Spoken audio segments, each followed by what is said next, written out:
many abilities, but the abilities that he does have are very significant, and if you mess them up in one way or another, you can wipe very, very quickly. For this encounter, you do want to bring 2 tanks, probably 1 healer per group, and a mixture of DPS. It doesn't really matter. So how this encounter works is that the boss really has only one phase, and during this one phase he has 4 main abilities. He has something called Pound. This ability comes in roughly every 60 seconds or so and just deals large damage to everyone in the raid, but also causes players to do splash damage around themselves while they're receiving damage from this ability, so it's very, very important that everyone is spread out 4 yards just so you're not taking excessive damage. Using a healing cooldown per pound is probably a good idea. The boss will also spawn shadow waves from the purple pool in the corner of the room. These globs will pretty much just travel across the room. If you're hit by them, you'll take damage, which is bad. He'll also have something called explosive runes, and he'll just spawn multiple red runes on the ground around the middle of the room.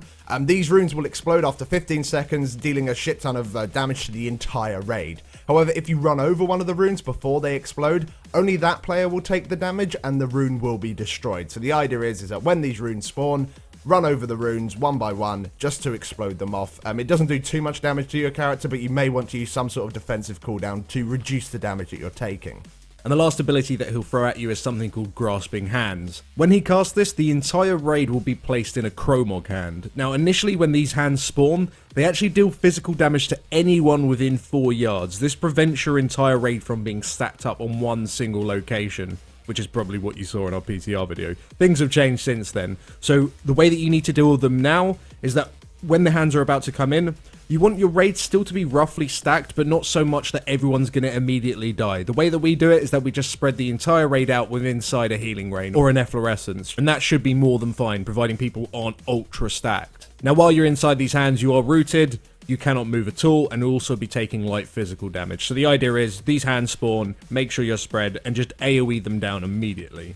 So there are all the abilities you have to deal with. However, all of these abilities, aside from the Pound ability, become empowered over the course of the fight, giving them extra effects for the next 3 times that they're used. The way that this works is that the boss, right at the start of the encounter, and then 90 seconds after that point onwards, will jump to the closest pool, absorb all the goo from it, and that will empower a particular ability depending on what pool he's soaked. And do note, he can't soak the same pool over and over again. You have to do it in a rotation. So at the start of the encounter, we get him to jump into the red pool, and this will empower his explosive runes ability. This will make it so the explosive runes respawn every single time you soak them. However, they will not respawn if the runes are near each other, or if there is a single rune left. Now when you soak a rune when it is empowered, it will respawn directly in front of where you were facing when you initially soaked the rune. So this is kind of like herding them all up, because you want to herd all of these runes to a single location by pushing them all together, then there'll be one left, and then you soak that, and then all the runes are dealt with. So when they spawn, they'll spawn in the circle around the middle of the room, start pushing them towards the middle, and then eventually there'll be one left, soak that, and you're all done. Now after you've dealt with the boss and this new empowered ability for 90 seconds, you will then want him to move into the green pool, so make sure he's closest to that pool. Now note that even though he has now soaked the green pool, you will still have stacks left from the empowered red pool, so you will still have to deal with empowered explosive runes. Now how the green pool empowerment works is that it makes it so all of the grasping hands, rather than them just rooting you in place, they'll now drag you towards the closest pool in the room. If you do actually get dragged into the pool, you're going to die almost immediately. The amount of damage these pools tick for is absolutely insane. So you don't really deal with this any differently to how you would with just the normal hands. You just need to make sure that the entire raid is stacked more towards one pool than another, because you don't want your raid to be split in 2, and just, that's when you look at wiping. Now after you deal with that for around 90 seconds, the boss will then go into the purple pool, regardless of where he is in the room, because he's already been in the red and he's already been in the green. So he's going to jump to the purple pool and make his wave ability empowered. And do note that he will still have stacks from his green pool empowerment, so while you are dealing with his empowered waves, you're also going to be dealing with the empowered hands. Now the empowered waves, the way they work is instead of the waves just coming from the purple pool, they come from all 3 pools in the entire room.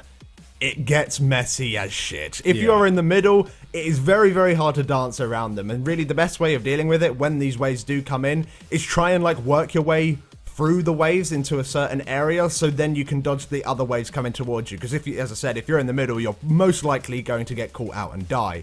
So make your way towards one pool by dodging all those waves, and that will give you a lot of room and a lot of time to dodge the next 2 sets of waves that are coming towards you. Now from this point onwards, the boss would then go back to the red one, However, we always killed the boss before he even got to this point. There is actually an enrage on the boss, and it's possible that the enrage would actually start as soon as you go back to the first pool. So the idea is probably you want to kill him while he's at the purple pool. But apart from that, that's how all the empowerments work. However, tanks, you're not getting away with it. Every time the boss jumps into a pool, he actually gains a new thing that you need to deal with. When he jumps into the red pool, he'll gain an ability called Explosive Burst. This will root the tank in place for 10 seconds, and then you will explode, dealing a huge amount of damage to anyone within 40 yards. So it's kind of like Imperator Margok in Heimel. Make sure either you can like blink away as it's being cast on you or something, or just get the raid to run away from you. In the green pool, you'll get Foul Crush. This is pretty much your own personal hand that's really, really meaty and does a shit ton more damage. However, it doesn't drag you anywhere. It's just a static hand. You want the other tank to taunt off you immediately when this goes on because it is so much damage on you, and you need all of the raid team to switch to your hand as soon as possible because, yeah, you're taking a shit ton of damage. And in the purple pool, you'll get an ability called SWAT. This will deal a huge amount of magic damage to the tank and knock him way across the room. And when this does come in, you probably want to face your back towards a wall, or just generally make it so you're not going to land into a pool. Because if you land into a pool, you're most likely going to die, so try and aim yourself. One thing to note with all these abilities that Alex has just listed that the tanks need to deal with, you'll also receive a debuff called Fell Touch, which increases the amount of damage you take from all magical abilities by 50%, and this ability does stack. Just make sure you taunt on one and you'll be absolutely fine. So that's everything that's going on with this fight. Ultimately, if you've got enough AoE to deal with the green hands, they're a non-issue. The purple pool is a non-issue as well because you can just dodge the waves. Really, the most difficult thing that requires the most coordination is probably the red empowerments. Yeah. But if you have the right classes, you can pretty much do it all day. It's just important that you get it done quickly. Otherwise, it can potentially override with other effects. Like on one of our pools, we had the red rune still going on while we was inside the crushing hands. Yeah, it was And we had awful. one of them explode while we was in the hands, which is pretty dangerous. But I think that pretty much covers it. If this guide did help you out, guys, then please do drop us down a like. It helps us out a lot. And we shall see you in the next video. Thanks for watching. Thanks for watching.